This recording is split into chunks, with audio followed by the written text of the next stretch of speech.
Hello student, welcome back to Diya coaching institution. आज हम सबसे महत्वपूर्ण राष्ट्रीय और अंतर्राष्ट्रीय नियुक्तियों पर एमसीक्यू सॉल्व करने वाले हैं। यानी 2026 पे जितने भी न्यू अपॉइंटमेंट्स हुए हैं उनके एमसीक्यू सॉल्व करेंगे। जो स्टूडेंट नए हैं यहाँ पर मैं बताना चाहती हूँ कि सिर्फ एमसीक्यूज हम सॉल्व नहीं करते हैं, एमसीक्यू को समझाया जाता है डिटेल से, साथ ही में हर एमसीक्यू के साथ यहाँ पर एक्स्ट्रा इन्फॉर्मेशन भी दी जाती है जो कि आपके कॉम्पिटिशन एग्जाम के लिए बहुत ही ज़्यादा इंपॉर्टेंट है। लेक्चर को लास्ट तक जरूर देखना क्योंकि हर एमसीक्यू बहुत इंपॉर्टेंट होने वाला है। अपॉइंटमेंट्स के बारे में काफी क्वेश्चन पूछे जाते हैं। सभी से आपसे एक रिक्वेस्ट है कि आप लेक्चर देखते हैं लेकिन आप लाइक ही नहीं करते वीडियोस को, जिसकी वजह से हमारे वीडियो को काफ़ी ज़्यादा अफेक्ट होता है। तो प्लीज़ आप जितने भी लोग देख रहे हैं, अगर आपको कंटेंट पसंद आता है, हमारी पढ़ाई करने का जो वे है वो आपको पैटर्न जो है वो पसंद आता है, तो लाइक कर दीजिए, चैनल को सब्सक्राइब कर दीजिए क्योंकि हर रोज़ हम वीडियो अपलोड करते हैं इसी तरह से कंटेंट के साथ में। शेयर ज़रूर करना अपने फ्रेंड्स के साथ। स्टार्ट करते हैं। हाल ही में भारतीय रिजर्व बैंक यानी आरबीआई के नए गवर्नर के रूप में किसे नियुक्त किया गया है?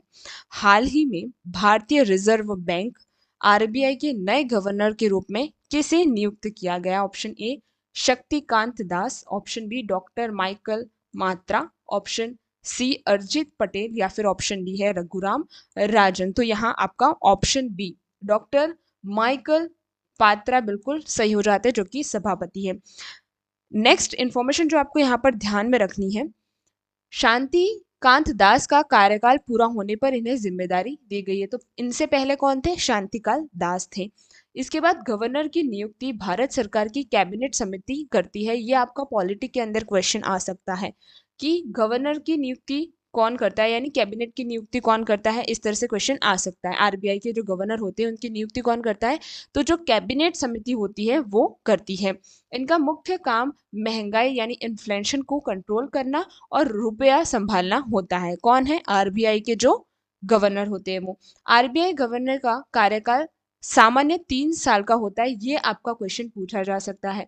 ये आरबीआई के 26वें गवर्नर के रूप में कार्यभार संभाल रहे हैं। स्टेटमेंट्स के रूप में आपको ये सारे पॉइंट्स याद रखने हैं। क्वेश्चन नंबर थर्ड, 10 जनवरी 2026 की रिपोर्ट के अनुसार नीति आयोग के सीईओ कौन बने हैं? 10 जनवरी 2026 की रिपोर्ट के अनुसार नीति आयोग के नए सीईओ कौन बने हैं? Option A B V R Subrahmanyam, option B Amitabh Kant, option C Suman Bery या फिर ऑप्शन डी है परमेश्वरम अय्यर। यहाँ आपका option A B V R Subrahmanyam बिल्कुल राइट हो जाएगा, जो कि नीति आयोग के नए सीईओ बने हैं। नेक्स्ट देखिए, यहाँ पर नीति आयोग भारत का थिंक टैंक है, जो थिंक टैंक है ना, थिंक टैंक जो आयोजन बनाने में सरकार की मदद करता है। यानी आयोजन यानी योजनाएं, ओके, जितनी भी योजनाएं होती है उनको बनाने में मदद करता है। किसकी? सरकार की। सीईओ की नियुक्ति जो है सीधे प्रधानमंत्री द्वारा की जाती है। क्यों? पॉइंट थर्ड है, इनका काम राज्यों और केंद्रों के बीच तालमेल बिठाना होता है। किसका? सीईओ का और नीति आयोग का। पॉइंट फोर यहाँ पर है, नीति आयोग के अध्यक्ष हमेशा देश के प्रधानमंत्री ही होते हैं। कौन होते हैं? अध्यक्ष जो रहते हैं वो प्रधानमंत्री होंगे। तो इसके हिसाब से अभी नीति आयोग के जो अध्यक्ष है वो कौन हुए? प्राइम मिनिस्टर नरेंद्र मोदी हुए। 5 पॉइंट है, वर्तमान में यह विकसित भारत यानी 2047 के रोड मैप पर काम कर रहे हैं। नेक्स्ट क्वेश्चन नंबर 4 है, भारत के नए मुख्य चुनाव आयुक्त यानी चीफ इलेक्शन कमिश्नर के रूप में किसने शपथ ली है? भारत के नए मुख्य चुनाव आयुक्त के रूप में किसने शपथ ली है? Option A Rajiv Kumar, option B Gyansheel Kumar, option C Sukhbir Singh Sandhu या फिर ऑप्शन डी है अनुपम चंद पांडे। तो यहाँ आपका ऑप्शन बी ज्ञानेश कुमार, जो कि अपडेटेड है 2026 के अनुसार, तो चीफ इलेक्शन कमिश्नर हैं भारत के।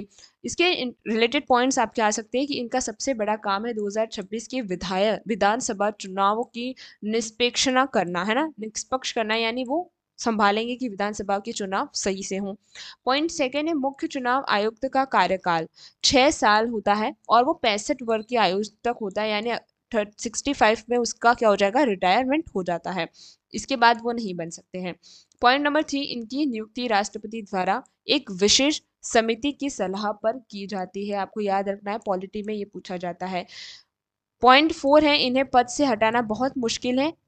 प्रक्रिया सुप्रीम कोर्ट के जज जैसी, यानी इम्पीचमेंट होता है जिसमें जो स्पेशल वोटिंग होती है वो की जाती है, तभी उनको हटाया जा सकता है, मेजोरिटी की जरूरत होती है। पॉइंट 5 है, ये देश के डिजिटल वोटिंग और सुरक्षा सुधारों पर काम कर रहे हैं कि जो अपडेटेड होना चाहिए या फिर हमारे डेवलपिंग कंट्री के लिए जो होना चाहिए, तो उस पर काम अभी चल रहा है। क्वेश्चन नंबर 5 है, हाल ही में किसे संयुक्त राष्ट्र यानी यूएन में भारत का अगला स्थायी प्रतिनिधि नियुक्त किया गया है? Option A Ruchira Kamboj, option B Arindam Bagchi, option C T S Nirumurti, या ऑप्शन डी है एस जयशंकर। यहाँ आपका ऑप्शन बी जो है अदिरिम बागची बिल्कुल राइट हो जाएगा। इससे रिलेटेड पॉइंट आ सकते हैं, ये न्यूयॉर्क में यूएनए के मुख्यालय में भारत का पक्ष रखेंगे। इससे पहले ये विदेश मंत्रालय के आधिकारिक प्रवक्ता यानी स्पोक पर्सन थे। कौन? अरिंदम बागची। इनका काम वैश्विक स्तर पर भारत की विदेश नीति को मजबूती से रखना है। यूएन में सुरक्षा परिषद की स्थायी सदस्यता के लिए ये भारत की पैरवी करेंगे। ये एक अनुभवी आईएफएस यानी भारतीय विदेश सेवा अधिकारी हैं।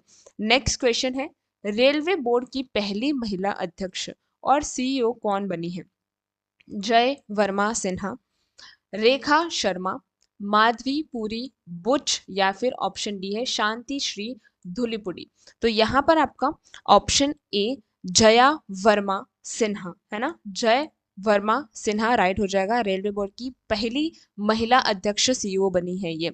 इससे रिलेटेड पॉइंट देखिए, रेलवे के 118 साल के इतिहास में इस पद पहुंचने वाली ये पहली महिला है।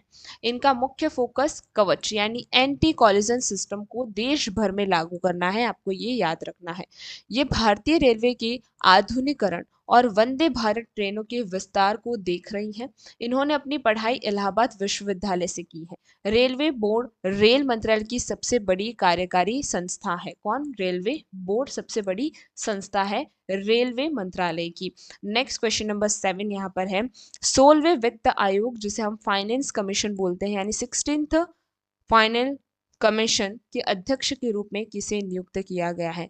16वें वित्त आयोग के अध्यक्ष के रूप में किसे नियुक्त किया गया? Option A N K Sinha, option B doctor Arvind Panagariya, option C त्रिविक रजनम, या फिर ऑप्शन डी है शांतिकांत दास। तो यहाँ पर आपका ऑप्शन बी डॉक्टर अरविंद पनघड़िया बिल्कुल सही है। ये इससे पहले नीति आयोग के पहले उपाध्यक्ष रह चुके हैं। कौन? अरविंद पनघड़िया। इनका काम 2026 से 31 तक के लिए टैक्स बंटवारे की रिपोर्ट देना है। वित्त आयोग का गठन संविधान के अनुच्छेद 280 के तहत होता है। इंपॉर्टेंट है, याद रखना। ये तय करेंगे कि केंद्र सरकार की कमाई का कितना प्रतिशत राज्य को मिलेगा। ये कोलंबिया यूनिवर्सिटी में अर्थशास्त्र के प्रोफेसर भी थे। आपको ये दोनों पॉइंट याद रखने हैं कि अनुच्छेद कौन सा है 280 और कितना परसेंट देता है उनका वर्क है। साथ ही में कब से कब तक रहेंगे? 26 से 31 तक। टैक्स बंटवारे यानी राज्य और सेंट्रल के बीच में किस तरीके से पैसे का बंटवारा होगा वो यहाँ पर इनकी रिपोर्ट देने वाले हैं। क्वेश्चन नंबर 8 है, जनवरी 2026 में भारतीय स्थल सेना यानी इंडियन आर्मी के नए प्रमुख के रूप में किसने कार्यभार संभाला है? Option A Manoj Pande, option B Upendra Trivedi, option C Anil Chauhan, या ऑप्शन डी है आर हरि कुमार। यहाँ आपके ऑप्शन बी उपेंद्र त्रिवेदी बिल्कुल राइट हो जाता है। देखिए, इन्होंने जनरल मनोज पांडे की जगह ली है।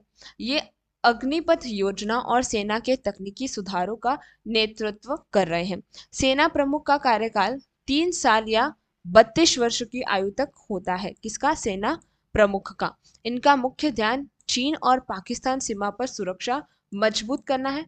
इन्हें अति विशिष्ट सेना पदक यानी एवीएस में एवीएसएम से सम्मानित किया जा चुका है। ये आपको पॉइंट्स सारे ही याद रखने हैं। क्वेश्चन नंबर 9 है, भारतीय प्रतिभूति और विनिमय बोर्ड जिसे SEBI कहते हैं, उनके वर्तमान अध्यक्ष कौन है? वर्तमान अध्यक्ष कौन है? माधवी पुरी बुच, चंदा कोचर, अरुधति भट्टाचार्य, या निर्मला सीता रमन। यहाँ आपको option A Madhabi Puri Buch option A बिल्कुल सही हो जाता है। ये SEBI की पहली महिला अध्यक्ष है और निजी क्षेत्र से आने वाली पहली प्रमुख है। एसबीआई शेयर बाजार जिसे हम स्टॉक मार्केट को कंट्रोल करने वाली संस्था बनी है। कौन सी? एसबीआई बाजार की कंट्रोल करने वाली, क्या? स्टॉक कंट्रोल यानी शेयर बाजार को कंट्रोल करने वाली संस्था है। इनका काम छोटे निवेशकों के पैसे को सुरक्षित रखना और धोखाधड़ी को रोकना है। हाल ही में उन्होंने T+O सेटलमेंट उसी दिन पैसा मिलना शुरू करने पर जोर दिया है। इनकी नियुक्ति 3 साल के कार्यकाल के लिए की गई है। क्वेश्चन नंबर 10 है, विश्व बैंक यानी वर्ल्ड बैंक के वर्तमान अध्यक्ष कौन है जो भारतीय मूल के हैं? Option A Rishi Sunak, option B Ajay Bagga, option C Sundar Pichai या ऑप्शन डी है सत्य नडेला। यहाँ आपका ऑप्शन बी अजय बग्गा बिल्कुल सही हो जाता है। देखिए, ये वर्ल्ड बैंक के अध्यक्ष बनने वाले पहले भारतीय अमेरिकी व्यक्ति हैं, ये आपको याद रखना है। ये वर्ल्ड बैंक के अध्यक्ष बनने वाले पहले भारतीय और अमेरिकी व्यक्ति हैं। इससे पहले ये मास्टर कोड कंपनी के सीईओ रह चुके हैं। इनका मुख्य लक्ष्य विकासशील देशों में गरीबी हटाना और जलवायु परिवर्तन में लड़ना है। इनका चयन अमेरिका के राष्ट्रपति द्वारा नामांकित किए जाने के बाद हुआ है। इन्हें भारत सरकार द्वारा पद्मश्री से भी सम्मानित किया जा चुका है। तो ये थे हमारे आज 10 टॉप एमसीक्यू क्वेश्चंस। इसी सीरीज को हम कंटिन्यू करेंगे और जितने और हमारे अपॉइंटमेंट्स बच चुके हैं उन्हें हम नेक्स्ट चैप्टर्स में कवर कर देंगे, यानी लेक्चर्स के अंदर कवर करेंगे। आज यहीं पे हम करते हैं खत्म। लेक्चर पसंद आया तो प्लीज़ लाइक शेयर सब्सक्राइब कर देना। Thank you very much.